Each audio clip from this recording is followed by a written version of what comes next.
né, como o Movimento Brasil Livre, o MBL, e hoje a gente vai ter um papo aqui sobre muita coisa sobre Brasil, sobre o momento, coisas atuais que estão acontecendo, mas principalmente sobre o futuro do Brasil. Eu acho que são dois nomes que, assim como a gente já tem apresentado novos nomes da política brasileira, acho que aqui tem nomes ainda mais novos, mas que já estão fazendo muito barulho e prometem ainda fazer muito barulho em Brasília e no Brasil todo a partir desse ano e principalmente em 2026. Quer apresentar? Vamos dividir aqui a apresentação, Josu? Ou antes falar dos patrocinadores? Não sei. Acho que manda bala na apresentação. Então tá, Acho que então, Kim ficou Kataguiri tão aqui, certinho aqui, velho. 29 anos, 2 vezes deputado federal por São Paulo, é um dos rostos do MBL, um dos melhores debatedores sobre política. Até é legal quando ele cita Schopenhauer, analisa técnicas de argumentação e transforma a audiência em alavanca política. Você pode discordar dele, mas é difícil negar que ele opera melhor sob o holofote do que nos gabinetes fechados. Dentre suas atuações mais recentes na Câmara, Kim foi relator e articulador do Alerta PRI, que permite que polícia e autoridades emitem alerta emergencial para todos os celulares de uma região e via redes sociais no caso de desaparecimento. O projeto foi aprovado na Câmara e remetido ao Senado. E o Kim também protocolou a PEC Antiprivilégios, que visa combater os supersalários e os penduricalhos que permitem que servidores públicos, juízes, promotores, parlamentares e outras autoridades ganhem acima do teto constitucional, que hoje é o salário de um ministro do STF de R$46 mil. A gente vai abordar um pouquinho melhor isso aqui no papo. E o Renan Santos, 41 anos, fundador do Movimento Brasil Livre, aquele que ganhou protagonismo nas ruas durante o impeachment de Dilma Rousseff, e agora ele se coloca em outro patamar, o de presidenciável pelo recém-criado Partido Missão. A missão do Partido Missão é ousada: ocupar o espaço da direita que não se reconhece nem no bolsonarismo, nem no centrão fisiológico. O diagnóstico dele é simples e direto. O Brasil tem muitos partidos, mas pouquíssimas ideias. Outros são cartórios para barganha. Nós queremos ser um partido de projetos, não de negócios. A missão já nasce com um estatuto diferente. Tem o tal do Livro Amarelo, um programa de princípios que, segundo ele, deve ser seguido quase como uma constituição interna. É a tentativa de blindar a sigla contra o destino comum de tantas legendas brasileiras de virar moeda de troca. Renan também é provocador, como quem já conhece ele em outras entrevistas, né? Ele não mede palavras para definir a opinião dele sobre o Centrão, nem sobre os apoiadores de Bolsonaro. Ele faz questão de se colocar como uma alternativa, só que uma alternativa com projeto. Seu foco principal, segurança pública. Ele promete declarar guerra ao crime organizado, tratar facções como organizações terroristas e usar o que ele chama de direito penal do inimigo. Até destaquei isso porque eu vou querer que ele fale bastante desse projeto para endurecer leis e processos, inspirado até no exemplo de El Salvador. Mas não é só de segurança que o Renan fala, ele também bate muito na tecla da responsabilidade fiscal e alerta para o que chama de colapso anunciado das contas públicas em 2027 ou 2028, coisa que aqui no Market Makers a gente já fala à vera nos nossos podcasts. Então, deixa eu dar as boas-vindas para Renan Santos e Kim Kataguiri. Bem-vindos à Faria Lima, bem-vindos ao Market Makers. Muito obrigado, uma honra estar aqui com vocês. Obrigado pelo convite, prazer participar. Boa. Nossos patrocinadores, Josué Guedes. 2 recadinhos bem rápidos, né? Primeiro, a Ovo. Se você está precisando de uma assessoria de imprensa, Market Makers recomenda o serviço da Ovo, que foi fundada em 2027 e está junto com a gente desde a nossa fundação em 2022. A Ovo faz um serviço diferenciado principalmente para empresas da nova economia e de finanças. Se você está precisando de uma assessoria de imprensa profissional, vai lá no site ovocom.com.br. São 2 cons, ovocom.com.br. Clique em contato e aquele beijo grande para a Roberta e toda a sua equipe da Ovo. Bom, e se você gosta de AI e gosta de economizar, então você tem que conhecer a Adapta. Você pode acessar a Adapta através do adapta.org/marketmakers e você vai ter acesso a mais de 15 modelos de AI, curso, ferramentas exclusivas e 30 dias grátis para testar. Se não curtir, eles devolvem seu dinheiro. É simples assim. Então clica aqui no link da descrição e teste a Adapta que a gente recomenda. Boa. Josu, meu TDAH não me permite escolher a pauta para começar. O que você acha mais legal? Nós estamos na mesma página hoje aqui. Também acho que a gente poderia aqui começar falando do tópico que a gente sempre começa falando com quem vem aqui falar de política, né? 2026, né? Eu acho que não tem como a gente começar a falar de... Depois a gente faz aquela volta e começa a falar sobre os rumos do país e coisas um pouco mais estruturais, mas Como é que tá o clima em Brasília para 2026? Aí a gente tem escutado bastante coisa, Lula não vai ser candidato, Tarcísio no meio dessa história.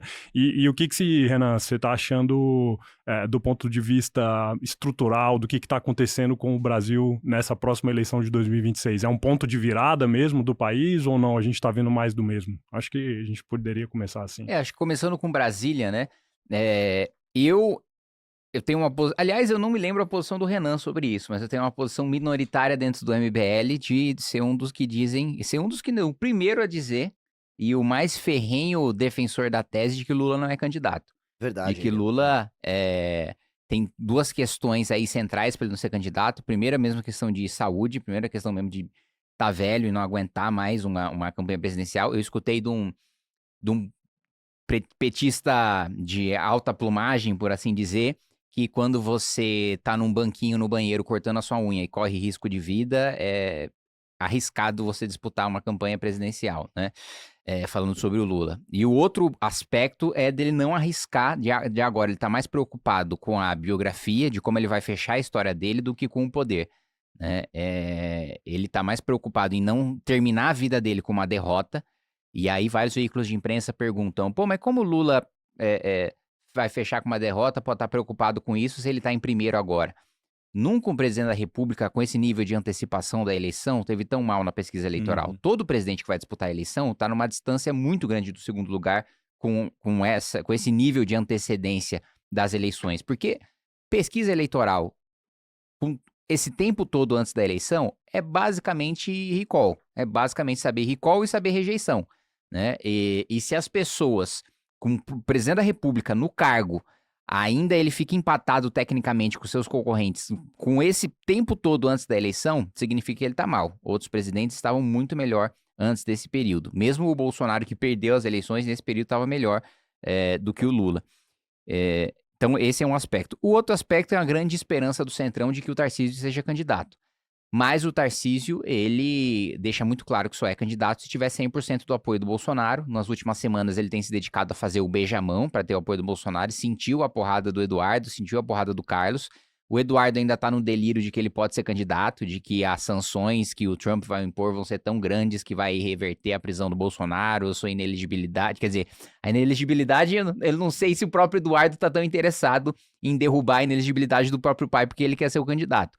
Mas de reverter o cenário a ponto dele poder voltar para o Brasil, disputar a eleição e ser o candidato à presidência da República, ele está nesse delírio, e o Centrão na esperança de que o Tarcísio seja candidato, porque ele seria o sujeito que teria a maior concordância em fazer a acomodação de cargos e de emendas que o Centrão quer. Que é até que eu costumo dizer que o maior prejuízo político para o país numa candidatura do Tarcísio é ele já sai nas eleições com uma coligação com o PP, com União, com republicanos, com o PL, enfim, com o partido de presidência do Centrão, e se vence a presidência da República, ele já entra com um boleto gigantesco antes de mandar o primeiro projeto, né? No primeiro ano de mandato, os presidentes da República costumam ser muito poderosos, porque acabaram de sair populares das urnas e porque o Congresso está desorganizado. Mas, no caso do Tarcísio, ele já vai entrar devendo um boleto gigantesco por causa do próprio tamanho da sua coligação, antes sequer de mandar um projeto, sabendo que o primeiro projeto vai ser extremamente impopular e extremamente desgastante, que vai ser desvincular o orçamento e cortar a despesa pública, inclusive de área social, antes dele assumir o mandato. Ele vai ter que fazer uma PEC da transição às avessas. Antes dele assumir, ainda nessa legislatura, o próximo presidente da República vai ter que aprovar uma PEC de transição que, em vez de afrouxar os gastos, como fez o do Lula, e abrir espaço para gasto, vai ter que contrair espaço para gasto. E contrair, inclusive, na área social, coisa que é muito impopular dentro do Centrão e que vai fazer com que o presidente apanhe muito das esquerdas. Eu quase vou fazer uma entrevista com ele aqui, porque... mas você acha que ele conseguiria meter uma PEC da transição durante a transição num governo Lula pra ele? Eu acho que assim, não tem o que fazer. Não, Quem vencer vai ter que fazer isso. Eu sei, mas o PT teria que combinar o Lula... Vamos supor, o Lula perdeu a eleição, ou o Haddad perdeu a eleição. Eu tô aqui de entrevista, posso aqui? Vai, fica à vai, vontade. Né? Assim, aí esses caras vão pegar e... Bom, perdemos, é isso aí... agora vamos passar esse negócio altamente impopular aqui. Não, mas aí eles vão lutar contra, eles vão fazer oposição. Só que aí o Centrão vai cobrar sua fatura pra votar junto com o Tarcísio. Não precisa ter a anuência do... Assim como não precisou da anuência do Bolsonaro pra aprovar a PEC da transição, porque, né? Sim. Rei morto, rei posto. Sim. Da mesma maneira... Sim. A base de hoje, depois da eleição, vira oposição. Sim. E aí mesmo a galera que perdeu a eleição pra deputado, ela vai estar fazendo as composições pós-eleição. Imagina, quem perdeu é que tá vendendo até a mãe. É. Fala, puta, não tem mais mandato, minha única oportunidade de negociar cargo é agora com o novo presidente pós-eleição.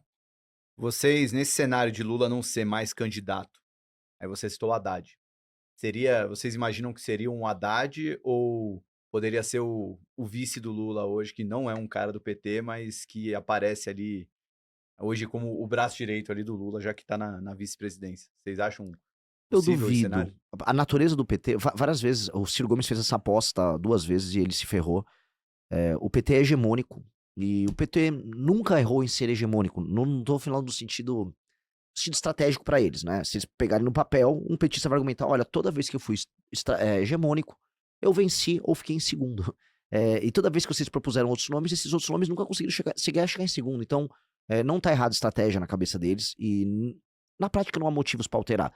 O que eles não conseguem fazer é a dinâmica da sucessão interna de ter um nome que consiga cativar um eleitorado petista sem depender do Lula. Uhum. Nesse jogo, como ficaria o Alckmin? Ele é um cara que não foi confiável nem pro próprio campo dele, né? Eles entregariam pro PSB uma prerrogativa de liderança nesse processo, com eleitores no Nordeste votando num partido que já tem uma existência, vamos dizer, e vitórias eleitorais recorrentes nos estados do Nordeste. Não me parece inteligente. A relação do PSB com o PT, por exemplo, em Pernambuco, ela é, no mínimo, conturbada. Então, quando a gente vai olhando ponto a ponto, não faz sentido nem para a sobrevivência futura do PT passar para um cara como o Alckmin. Mas eles fizeram uns testes com o Alckmin, nessa coisa das negociações com o Lutnick, toda aquela discussão com o governo americano. Deram, em uma semana, eles falaram, vamos fazer um teste Alckmin. E eu não sei se teve efeitos nacionais. O que a gente viu foi uma pesquisa depois muito boa pro Alckmin no governo de São Paulo, em que ele aparece próximo do Tarcísio no segundo turno. E eu acho que essa pesquisa, inclusive, tem contornos na cabeça do Tarcísio, nas decisões que ele vai tomar para as eleições de 26, porque ele saiu da posição de antifragilidade, em que ele tinha uma eleição certa, na cabeça de muita gente, no primeiro turno em São Paulo, e uma eleição, e aí ele poderia se dar o direito de negociar a eleição para presidente. Agora ele olha e tem um Alckmin fustigando a base dele em São Paulo, e uma eleição conturbada do presidente. Então, o Tarcísio saiu de uma situação de conforto para uma situação de alto risco. E eu acho que esse é o tom do negócio. Eu acho que muita gente acompanha você, muita gente de mercado, e eu comecei a falar assim, toda vez que eu ia em locais de mercado, a galera quer muito saber o cenário das próximas eleições, e quer saber o candidato que andaria com as reformas, se ele tem chance de ganhar. Porque isso faz preço, isso é importante para ter previsibilidade. Hoje é um momento de alto risco, porque não dá para saber assim, o que o Tarcísio quer, dado que o Tarcísio mesmo está com medo e todas as opções que ele tem deixando de ser opções certas e passando a ser opções incertas. Hoje dá pra falar que tem disputa pro governo de São Paulo, e hoje dá pra falar que ele mesmo não sabe como manter o equilíbrio instável entre a opinião da família Bolsonaro com risco de vida, né? Comenta-se muito assim, ele tá muito mal fisicamente, com o filho dele louco nos Estados Unidos, com o Ratinho comendo pelas beiradas, tentando ser esse candidato de coalizão, e olhando pra São Paulo e vendo, pô, mas o Alckmin tá no segundo turno 5 pontos atrás de mim. Como assim? Calma, não é... isso assustou muito. Então acho que esse é um cenário novo, e esse é um cenário que acho que a galera do mercado não gostaria de ouvir, assim, é instável. Em cima disso, Renan, aí conectando muito com o que a gente já fez aqui nesses meses, né, Josu?